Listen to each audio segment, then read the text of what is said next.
The Eagles celebrated their Super Bowl victory, and the city of Philly showing its love on Valentine's Day.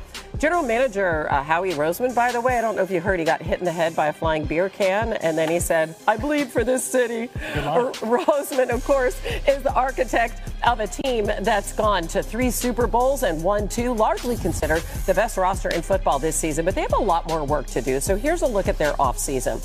Philly currently has $10.5 million in cap space. That ranks 22nd in the NFL. They have some big free agents, guys who were huge contributors like Josh Sweat, Zach Braun, Milton Williams, Mekhi Becton. And will General Manager Howie Roseman make another major move to help these reigning Super Bowl champs on the road towards defending their title? So let's start with you, Bill. Which free agents should they look to prioritize re-signing? A bunch of those guys contributed to the Super Bowl win.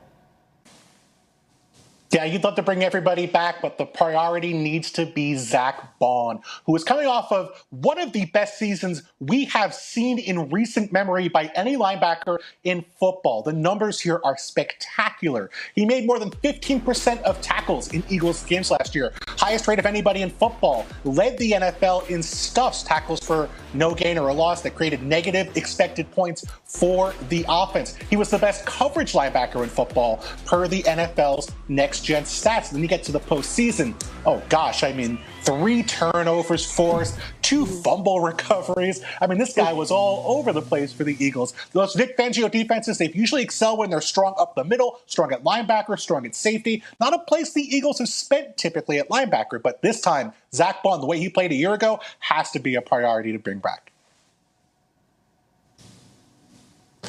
I'm not so sure about that. And the reason I say I'm not so sure is this. Zach Bond had an outstanding year. Everything you said statistically is correct. But I lean more towards Vic Fangio and what he was able to do with Zach Bond, able to do with the pieces that he has. Even if Zach Bond goes and gets a huge big-time free agent contract, I think there are other pieces, either other free agents or guys like Nakobe Dean, that can come in and step into that Vic Fangio defense. I know because I played for Vic 4 years. I understand that defense and what he has. Now, what I think is more important than anything for Philadelphia to do is to go and re-sign Mekhi Becton. Now, that's different. Mekhi Becton, right guard, started every game this season, 6'7", 363 pounds. And oh, by the way, when Saquon Barkley ran behind Mekhi Becton, he averaged 7.1 yards per rush. That is outstanding. This Philadelphia Eagles offense was the #1 offense when it came to rush attempts, meaning that they wanted to run the ball, even if it wasn't successful, they wanted to run it more than anyone else. So the best way to continue that success is to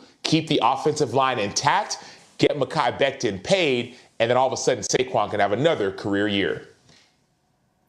Yeah, you know, the interesting thing about both of the players that you guys mentioned is they were both in the right coaching situation, right? So that change of venue and then coming to the Eagles really helped both of them take a turn for the positive in their career. All right, so in part because of all those great things that are happening, Kellen Moore is off to the Saints. So what are the Eagles doing at OC? Yeah, the parade's over. They got to fill a job now. So I'm told that they're going to probably line up interviews midweek, Tuesday or Wednesday. They're going to start getting that in order. So watch for pass game coordinator Kevin Patullo. He's considered a strong candidate. Some people around the league believe that he will eventually be the favorite for this job because he's been a right-hand man to Nick Sirianni. He's worn a lot of different hats inside that building over the last 4 years. So they certainly could reward him with the play calling job, but they do have to interview several people, including 2 minorities, to satisfy the Rooney Rule. They're going to look for the best candidates there to try to make this thing interesting. Philly needs to hit a home run here because they could lose a little bit of a brain drain. Not only Kellen Moore, but Doug Nussmeier, the quarterback coach, could go with Kellen Moore and be his OC. Exactly. We've been hearing talk about that. Right. He's going to call up some of his old buddies and see if they want to move to warmer weather, I guess. All right. Let's talk about Aaron Rodgers now. He has not officially announced his plans for next season, but during his meetings with the Jets, which preceded his departure from the team, he reportedly told them he does intend to play in 2025. Now, while he wasn't bad working his way back from that Achilles injury last season, the Jets did finish 5-12, and we know that Rodgers is going to turn 42 in December. Now, you have pointed out earlier, in fact, yesterday on SportsCenter, this is the first time in his career that Aaron Rodgers has been a free agent. So who do you think might be calling. Yeah, Hannah, this one's fascinating because talking to people around the league, they do not see a perfect natural fit for Aaron Rodgers right now. Doesn't mean he can't get a good job. He's a bridge quarterback at this stage, 41 years old. There aren't 3 or 4 teams where you say it's perfect. I will start with the Cleveland Browns because I do go back to what sources in the building have told me that any veteran starter with experience is going to get evaluated. So everybody from Rodgers to Kirk Cousins, probably Daniel Jones and the like, they will get looked at, and he could be a fit in that offense. You look at the Las Vegas Raiders, they could double dip with a draft pick and a free agent, although there are questions about whether he would fit Pete Carroll's culture. They're trying to start something new there. New York Giants are going to be coming the market as well, so maybe he could stay in New Jersey, go from the Jets to the Giants. Oh, my goodness, that's kind of crazy to think about, but maybe it makes a little more sense than it first appears. Sam, what do you think is the best destination for Rodgers, if he decides to play, by the way? I think if he decides to play, and if I'm Aaron Rodgers, I think I would prefer to go to Las Vegas if I'm Aaron Rodgers. The reason why is that you have a system and a structure that wants to and is built to try and win, and to win pretty immediately. What do I mean by that? Tom Brady, all he wants to do is win. He did it as a player. Now all of a sudden you brought in a head coach in Pete Carroll, who's won Super Bowls before. You all of a sudden have a high draft pick, and maybe they'll use it as a quarterback. I get that. But you have guys like Michael Mayer. You have guys like Brock Bowers at the tight end position. Maybe you bring in a receiver, and yes, you might be a bridge quarterback, but if I'm Aaron Rodgers, I think that might be a better option and opportunity for me to go to Las Vegas rather than a team like, let's say, a Tennessee or a Cleveland, where you may not get as much of an opportunity to win.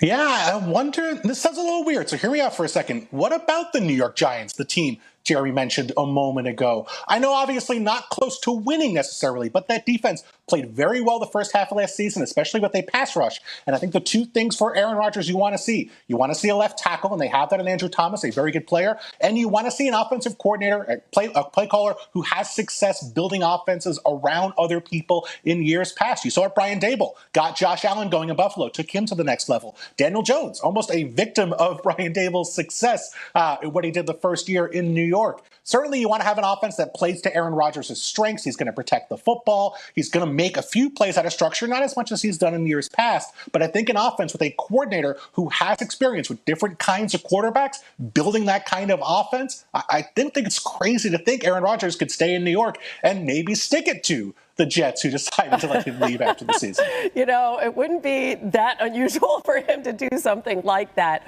But I think it's interesting when you talk about a coordinator, because he handpicked his coordinator with the Jets in Nathaniel Hackett. So when you talk about a guy who's used to having a lot of power, right, and a lot of say as they brought in players, they made a lot of decisions the Jets did for Rodgers. I mean, is there a feeling around the league that he could fold himself into somebody else's system seamlessly? He's probably going to have to. This is not a situation where he's a savior anymore. That's what he was at the New York Jets, or what he was supposed to be 2 years ago. Now he's a 1 to 2 year bridge quarterback. It's a different situation. 41 years old, had an Achilles tear, other injuries. He's a unique personality.